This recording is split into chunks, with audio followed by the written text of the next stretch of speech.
বর্তমান সময়ে ইলেকশনের ডেট ঘোষণা হয়েছে। ফেব্রুয়ারিতে নির্বাচন হবে। ফেব্রুয়ারিতে নির্বাচন হবে না।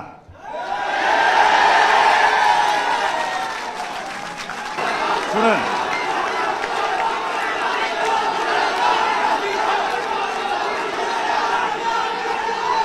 ফেব্রুয়ারিতে নির্বাচন হবে না, কারণ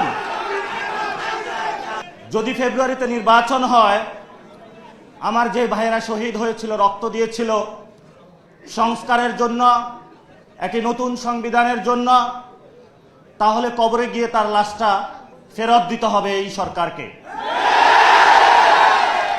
আমার যে ভাইয়ের হাতটা চলে গিয়েছিল, যদি সংস্কার কাজ শেষ না করে নির্বাচন হয়, তাহলে এই সরকারকে আমার ভাইয়ের হাতটা ফিরিয়ে দিতে হবে। যে মায়ের বুক খালি হয়েছিল